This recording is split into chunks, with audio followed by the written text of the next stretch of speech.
అంటేనే మందు విందు ముఖ్యంగా చూస్తున్నాం. ప్రతి దగ్గర కూడా కుప్పలు కుప్పలుగా ఈ కూల్ డ్రింక్ షాపులు, మద్యం దుకాణాలు, సిగరెట్లు ఇవన్నీ కూడా అమ్మడం అనేది ఇక్కడ సహజం. అయితే ఇక్కడ ముఖ్యంగా చూస్తే నిరుద్యోగులు గ్రూప్ 1కి ప్రిపేర్ అయినా, కానిస్టేబుల్కి ప్రిపేర్ అయినా మాకు ఉద్యోగాలు రాలేదు కాబట్టి ఇక్కడికి వచ్చే భక్తులందరూ కూడా మమ్మల్ని ఆదరించండి అని చెప్పి ఇక్కడ కూల్ డ్రింక్ షాప్ పెట్టుకొని తన జీవనం వెళ్ళదీసుకునే ప్రయత్నం చేస్తున్న యువత మన దగ్గర ఉన్నారు. వారితో మాట్లాడించే ప్రయత్నం చేద్దాం.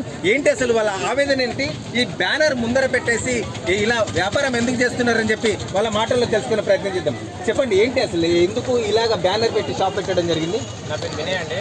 నాది బీటెక్ 2017లో పాస్ అవుట్ అండి. మేము 2019లో ఆర్సీ రేట్లో కోచింగ్ తీసుకున్నామండి. 2 times మేము గ్రూప్ 1 ఎగ్జామ్ రాస్తాము, ప్రిలిమ్స్ కూడా క్వాలిఫై అయినాము. 2 సార్లు పేపర్ లీకేజ్ అయింది. అందులో వల్ల మాకు ఎగ్జామ్ రాయాలన్నా కానీ ఆలోచన లేదు. మళ్ళీ మాది ములుగు జిల్లా వచ్చేసిందండి. మా ప్రతి జిల్లాలో పోస్టులు ఎక్కువనే ఉంటుండే, ఎస్పెషల్లీ ఒక ములుగు జిల్లా అంటే భూపాలపల్లి జిల్లాలోనే పోస్టులు లేవు. దానివల్ల మేము చాలా సఫర్ అవుతున్నామండి. ఇంకా మొన్న రీసెంట్ కానిస్టేబుల్ ఎగ్జామ్ నాకు already date of birth miss అయిపోయిందండి. ఈ టీఆర్ఎస్ ప్రభుత్వంలో మేము చాలా అంటే చాలా లాస్ అయిపోయాం. ఒక్క నోటిఫికేషన్ కరెక్ట్ జరగలేదు.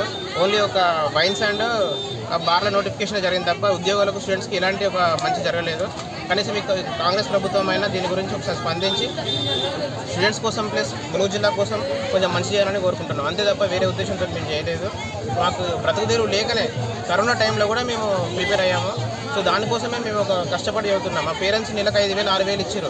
దీనివల్ల మాకు ఏదో అర్థం కాదు, కనీసం వాళ్ళకు ఒక హెల్ప్ అవుతుంది అనేది తప్ప మాకు వేరే ఉద్దేశంతో కాదండి ఇది పెట్టడం. రైట్, మీరు ములుగు జిల్లాలో ఉన్నారు. మీ ములుగు జిల్లాకు ముఖ్యంగా సీతక్క ఎమ్మెల్యే కాదు, ఇప్పుడు మంత్రిగా కూడా ఉన్నారు. మరి ఆమెనే మనం కోరుతున్నారా, ఏమని కోరుతారు? ఇప్పుడు మన ప్రభుత్వం ఫామ్ అయ్యి ఒక 2 months అవుతుంది కాబట్టి మేము ఇంకేమీ వెళ్ళలేదు.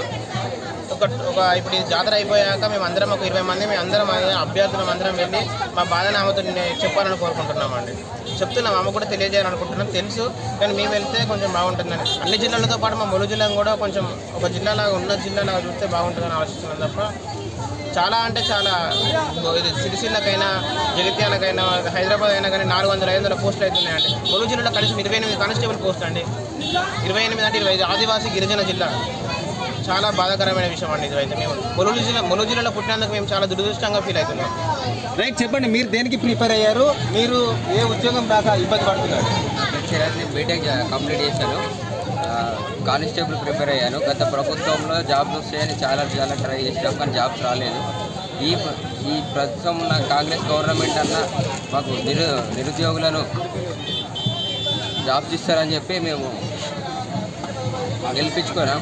కాకుండా ఇప్పుడు జాబ్స్ లేక మేము ఇట్లా ఫ్లెక్సీ పెట్టుకొని మేమందరం ఇట్లా చేస్తున్నాం. ఎంతమంది టీఆర్ఎస్ గవర్నమెంట్ లోపల మేము ఎంత కష్టపడ్డా కూడా మాకు ఫలితం దక్కలేదు. అసలు ములుగు జిల్లాలో ఇవాళ ఎందుకు పుట్టామా అని చెప్పి బాధ అనిపిస్తుందని ఆవేదన వ్యక్తం చేస్తున్న యువత మనతో ఉన్నారు. చూద్దాం, ఈ ప్రభుత్వంలోనైనా మాకు న్యాయం జరుగుతుంది, మాకు ఉద్యోగం వస్తుందని చెప్పి ఆశిస్తున్న వారికి వరం వరించాలి అని చెప్పి భరత్ టుడే కూడా కోరుకుంటుంది. కెమెరామెన్ జగదీష్తో నరేందర్, భరత్ టుడే న్యూస్, మేడేరాం నుండి.